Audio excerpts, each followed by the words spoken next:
Walaupun pesalah tu sebenarnya tak bersalah, kau still paksa dia nak bayar.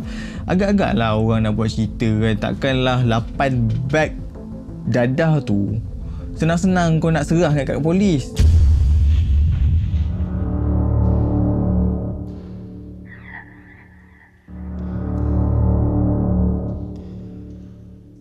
Assalamualaikum, selamat datang ke Amrish TV. Okey, kali ni kita nak bercerita ataupun aku nak bahaskan tentang kes-kes orang-orang yang dibuang kerja ataupun disaman ataupun ditangkap disebabkan buat benda betul ataupun buat benda baik. So, jom, aku tak nak banyak cakap. Jom kita roll it. Pengawal keselamatan pantai dibuang kerja kerana selamatkan pelancong daripada lemas. Ada seorang ni bernama Thomas Lopez yang bertugas sebagai pengawal keselamatan pantai. Dia dibuang kerja sebab cuba selamatkan pelancong daripada lemas. Dan kejadian ni berlaku dekat Hallandale, Florida. Okey, cerita dia macam ni. Thomas Lopez ni, dia waktu tu tengah pantau pantai ni, tengah perhatikan pantai ni, and dia ternampak ada seorang pelancong hampir lemas. Walaupun dekat luar daripada kawasan penjagaan dia. Dan sebagai pengawal keselamatan, takkan kita nak tengok je. So dia tak fikir panjang, dia terus pergi selamatkan pelancong yang hampir lemas tu.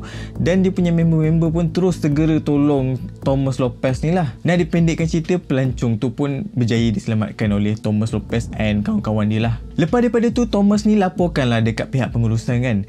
Lepas dia bagi tahu semua benda dekat pihak pengurusan, tak semena-mena dia kena pecat. Sebab diorang kata diorang dah letak papan tanda siap-siap, jangan melebihi had yang dibenarkan. Sebab kalau korang berenang melebihi had ni, itu atas responsible korang sendiri, syarikat takkan tanggungjawab. Dan Thomas ni dipecat sebab melanggar dia punya rules, melanggar dia punya undang-undang. Takkanlah kau sebagai pengawal keselamatan pantai nak tengok orang tu mati depan mata. Mestilah pergi selamatkan kan. Apa punya rules company ni buat? Dan kawan-kawan Thomas pun tak puas hati lah dengan syarikat ni kan, dengan syarikat ni punya polisi. Diorang cakap takkanlah dia nak biarkan pelancong tu mati lemas depan mata, slowly dying depan mata. What we're basically supposed to do is just watch them die, technically. Agak-agak lah mana korang punya peri kemanusiaan kan. Dan Thomas tetap dipecat, tapi kawan-kawan dia turut berhenti kerja untuk support Thomas. Sebab diorang kata diorang dah malas dah dengan company ni merepek punya polisi. So diorang kerja tu sebab diorang suka menjaga keamanan, menjaga keselamatan pantai. Tapi bila dah jadi macam ni, kau nak jaga nyawa macam mana kan? Terikat dengan polisi, bagi polisi pun merepek-repek. So semua orang decide untuk berhenti time tu juga. Dipenjara kerana beri makan kepada gelandangan. Ada seorang ni lelaki yang bernama Arnold Abbott yang berumur 90 tahun. Dia ni suka buat aktiviti kemasyarakatan macam bagi makan dekat golongan gelandangan ni. Waktu dia tengah mengedarkan makanan dekat gelandangan sekitar Fort Lauderdale, ada pihak polis menahan dan menangkap dia dan cakap kamu boleh dikenakan denda dengan jumlah bayaran dan dipenjarakan ni dan segera beredar daripada sini. We are asking you to please, under City Ordinance 47-18.31, to cease and desist from serving food. Okey, cerita dia macam ni. Kawasan tu baru dikuatkuasakan undang-undang lah untuk orang awam ni diharamkan bagi makan dekat golongan gelandangan ni dalam jarak 152 km daripada kawasan rumah. Dan kawasan Arnold Abbott bagi makan ni, dia dekat area-area pantai lah, tapi still lagi ada dekat kawasan perumahan. So dia ni mendirikan kemah dan buat aktiviti bagi makan dekat golongan gelandangan ni macam biasalah kan. Tapi adalah pihak-pihak ataupun orang-orang yang tak puas hati dengan dia ni. So dia buatlah laporan polis mengatakan ada orang bagi makan sekali-sekali yang melanggar undang-undang yang baru dikuatkuasakan tu. So polis datang dan tahan Arnold Abbott ni. So Arnold ni pun cakap benda betul tau. Itu adalah kawasan pantai, kawasan awam. So apa yang salahnya buat aktiviti-aktiviti macam tu melibatkan orang awam? So nak buat macam mana dah undang-undang cakap macam tu. Korang buatlah macam mana, korang buat baik macam mana pun, selagi kau melanggar undang-undang, tempat kau dekat jail lah. Itulah dia, undang-undang ni tak semestinya baik. Punyalah baik hati orang tu nak bagi makan untuk orang yang tak ada kerja, yang tak ada rumah, nak tunggu kerajaan bagi bantuan. Memang tak lah. Dipenjara kerana menemui dadah dalam rumah sewa sendiri. Okey, ada seorang pemilik rumah sewa ni yang bernama Michael Keeley dengan isteri dia. So dia ni baru dapat tahu yang penyewa rumah sewa dia orang ni adalah penagih dadah. So dia halau lah penagih dadah tu kan. Cerita dia macam ni, dia kemas-kemas rumah dia, rumah sewa tu sebelum nak iklankan dekat orang lain supaya ada orang lain datang nak sewa rumah dia lah kan. So time dia bersihkan rumah ni, so waktu tu dia nampak dinding ni macam lain macam tau. Sebab macam baru disimen. So dia buka simen tu and then dia jumpa dadah, banyak gila dadah jenis meth. Bahasa Melayu dia macam dadah syabu. Aku tak sure boleh sebut ke tak. And then apa yang korang dengar tu, itulah dia. Dan waktu tu dijumpa 8 beg dadah jenis yang aku cakap tadi tu dekat dinding yang disimen tu.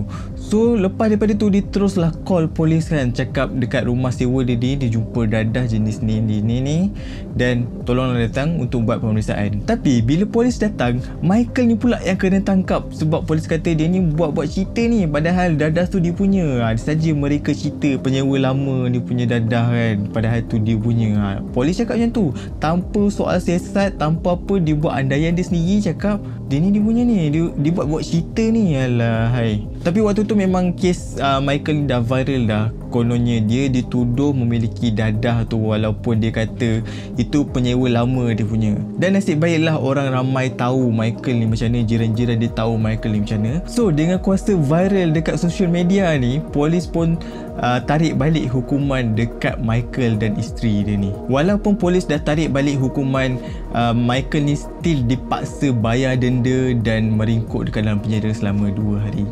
Walaupun dah tarik balik, dia still paksa Michael ni untuk bayar denda. Kau tengok sekarang ni kerajaan macam mana. Nak duit je. Walaupun pesalah tu sebenarnya tak bersalah, kau still paksa dia nak bayar.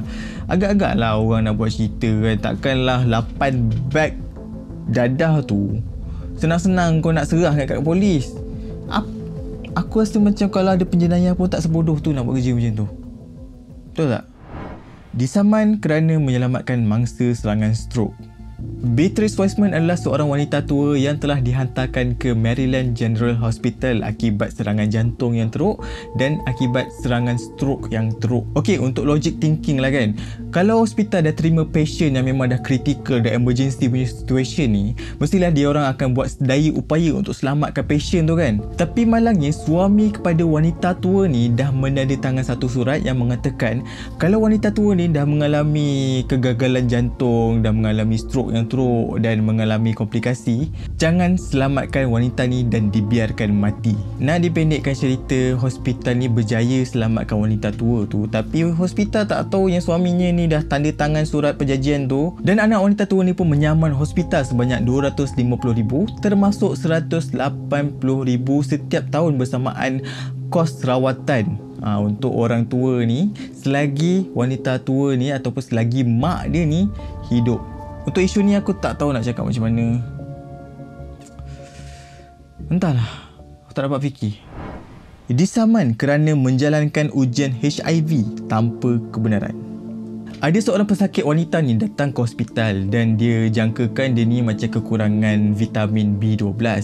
Dan waktu tu doktor yang ditugaskan adalah Dr. Pavel, dan Dr. Pavel ni buat something, buat ujian sikit kan. Dan dia jumpa something yang mencurigakan dekat perempuan ni, dekat wanita ni. So Dr. Pavel ni bagi tahulah wanita tu yang wanita ni mungkin ada ciri-ciri ataupun tanda-tanda pesakit HIV. Dan wanita tu pun macam tolak lah. Tak nak lah, tak mungkin lah aku ada HIV kan. Dia cakap macam tu lah. Dan doktor tu pun okey, kita tak buat, kita just check apa yang puan nak je kan. So Dr. Pavel ni macam nak tahulah kan sakit sebenar perempuan tu apa. So dia ambil sikit spesimen darahnya untuk buat ujian HIV tanpa kebenaran perempuan ni lah kan. So esok dia perempuan ni datang lagi nak tengok status dia macam mana. Kan aku cakap tadi, doktor ni buat ujian HIV tanpa kebenaran perempuan ni, dan perempuan ni pun memang tolak daripada buat ujian tu. Dan lepas dia datang balik nak tengok pemeriksaan lanjut, nak tengok status dia macam mana kan, yang apa yang dia bagi tahu doktor ni semalam. Dan doktor ni pun bagi tahu dia ni adalah positif HIV. So lepas daripada tu perempuan ni saman doktor dia ni, dan kes ni sampai ke court. Nak dipendekkan cerita, peguam kepada wanita ni menyaman Dr. Pavel atas alasan buat ujian HIV tanpa kebenaran. Satu lagi, memberitahu keputusan HIV kepada perempuan ni membuatkan perempuan ni depressed sepanjang masa sampaikan dia tak makan. Memang jadi teruk gila sebab dia tak boleh nak terima kenyataan yang dia ni adalah pesakit HIV. So doktor tu disaman atas nak membantu wanita tu sebenarnya. Tapi wanita ni aku tak tahu dah nak cerita pasal kes ni, nak bercakap pasal kes ni macam mana sebenarnya kan. Tapi perbuatan doktor tu adalah betul sebenarnya kan. Kita takkanlah kita nak orang yang ada pesakit, yang penyakit HIV ni berkeliaran kat luar sana. Tapi itulah nak buat macam mana kan. Dan law is law, undang-undang is undang-undang. So ya, aku tak nak panjang-panjang, aku tak nak cakap panjang-panjang, nanti aku pula yang kena cari kan. So korang faham lah kejadian ni atas kerajaan, atas rules, atas undang-undang. Sebab main kes sama-sama kan. So itulah dia kes-kes orang-orang yang ditangkap, disaman, dibuang kerja disebabkan dia orang buat benda betul, nak selamatkan orang, nak bagi tahu benda betul. Tapi law is law, undang-undang is undang-undang. Kalau kau langgar undang-undang tu, kau kena tangkap, kau kena saman. So aku rasa korang dah boleh tahu kot pengajaran dekat cerita aku ni macam mana. So ya, apa pendapat korang untuk isu yang aku bahaskan hari ni? Best ke tak? Membantu ke tak? Ada pengajaran ke tak? So korang boleh komen kat bawah. Macam biasalah, pada siapa yang baru datang, aku harap korang boleh consider tekan subscribe, tekan like dan turn on the notification bell supaya korang tak terlepas video-video yang aku post. And yeah, as always, I love you guys. See you on the next video. Bye.